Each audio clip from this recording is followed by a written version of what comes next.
आपने किसानों का आंदोलन भी देख लिया और शाहीन बाग की सुगबुगाहट भी समझ ली, लेकिन अब आपको बताते हैं कि ये भले ही हक की लड़ाई हो, लेकिन ये देश के लिए कितनी घातक है। चंद महीने पहले तक पूरे देश को इकोनॉमी की फिक्र थी। कोरोना के दौरान हुए लॉकडाउन ने देश की अर्थव्यवस्था को गर्त में धकेल दिया।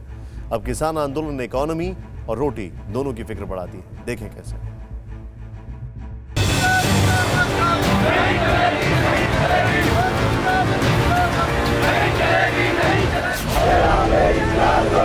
देश की राजधानी दिल्ली के बॉर्डर पर किसान डटा हुआ है। केंद्र सरकार से 3 कानून वापस कराने पर अड़ा हुआ है। हरियाणा पंजाब के किसानों के इस आंदोलन में लग्जरी का तड़का भी लग चुका है। आंदोलन थमे नहीं या डिगे नहीं, इसके लिए आंदोलनकारियों की पेट पूजा के पर्याप्त इंतजाम किए गए हैं।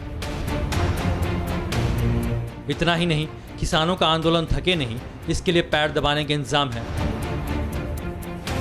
तो इंतजाम सेहत बनाने के लिए भी है। फिक्र यह है कि इस आंदोलन के बाद भी किसानों की सेहत भले ही बनी रहे, लेकिन देश की आर्थिक सेहत गिरनी तय मानी जा रही है।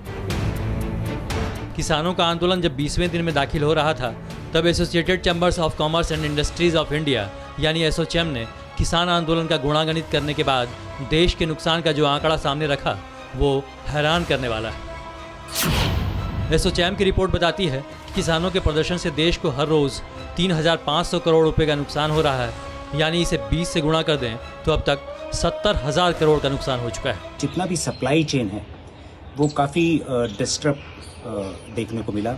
जो गवर्नमेंट के रेवेन्यूज़ हैं उस पर भी एक बड़ा इम्पैक्ट देखने को मिला। जैसे टोल नाकाज वगैरह हैं, वहाँ टोल कलेक्शन को बड़ा झटका लगा।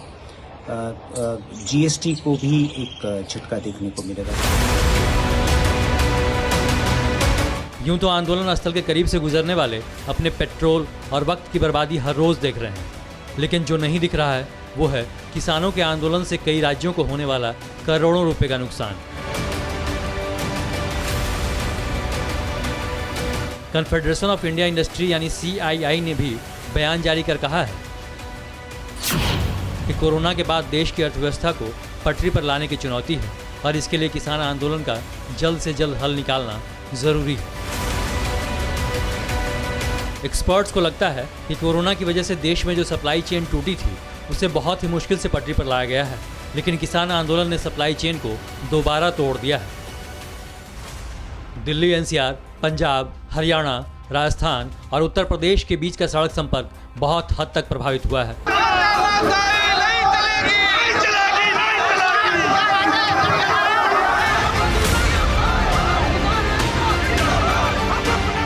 दिल्ली के बॉर्डर बंद होने का असर ये हुआ है कि ट्रांसपोर्ट का खर्च 50% तक बढ़ गया है और सामान की कीमत 8 से 10% ऊपर जा सकती है।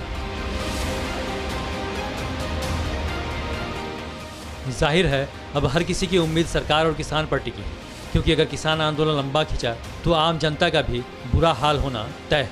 रोटी देने वालों की अगर फिक्र ना की गई तो लाखों घरों की रोटी भी महंगी होनी तय है। परवाह देश की, सोमवार से शुक्रवार रात 10 बजे TV9 भारतवर्ष पर।